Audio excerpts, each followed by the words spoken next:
Hello everyone, welcome back to my channel. So చూస్తున్నారు కదండి, chicken అయితే కనిపిస్తుంది కదా మీకు. చికెన్తో అయితే ఒక మంచి రెసిపీ అయితే చూపించబోతున్నాను.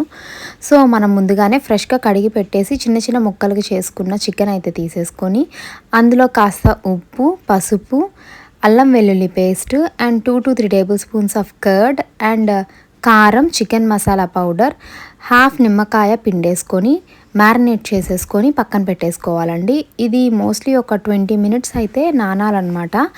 ఎంత బాగా నానితే దాని ఫ్లేవర్స్ అంత బాగా పడతాయి. సో ఇలా చేసుకోవడం వల్ల ఏంటంటే పీస్ కూడా చాలా సాఫ్ట్గా ఉంటుందన్నమాట ఫ్రై చేసేటప్పుడు.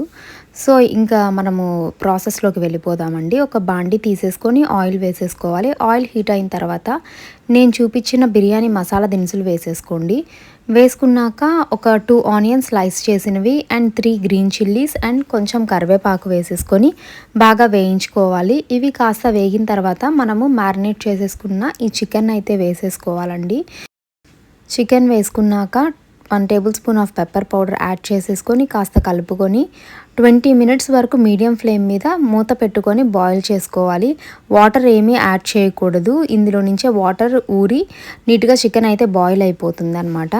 నెక్స్ట్ సన్నగా తరిగి పెట్టుకున్న క్యారెట్ పీసెస్ అయితే యాడ్ చేసుకుంటున్నాం అనమాట. ఇందులో నాకు ఈ క్యాప్సికమ్ అయితే ఇంట్లో లేదు, ఉంటే మీకు ఎవరికైనా వేసుకోండి, ఇంకా చాలా టేస్టీగా ఉంటుంది.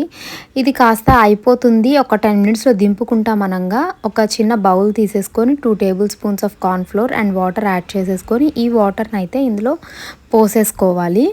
కాస్త కన్సిస్టెన్సీ ఇది చిల్లీ చికెన్ టైప్లో వస్తుంది, బట్ అలా అయితే కాదనమాట. సో ఇది కాస్త కలుపుకునేసేసి కరెక్ట్గా ఒక 5 మినిట్స్ మూత పెట్టేసుకొని తీసేసి కొత్తిమీర చల్లుకొని నీట్గా సర్వ్ చేసేసుకోవడమే. ఇది చపాతీలో కానీ లేదా బ్రెడ్ మీద సర్వ్ చేసుకుంటే కూడా చాలా టేస్టీగా ఉంటుంది. నేనైతే దీంతో శాండ్విచ్ కూడా చేసుకున్నాను అనమాట. చాలా బాగుందండి. మీరు కంపల్సరీగా ఒకసారి ట్రై చేయండి. నా వీడియోస్ కనుక నచ్చితే please subscribe to my channel. Like చేసి, షేర్ చేసి, కమెంట్ చేయండి. Thanks for watching.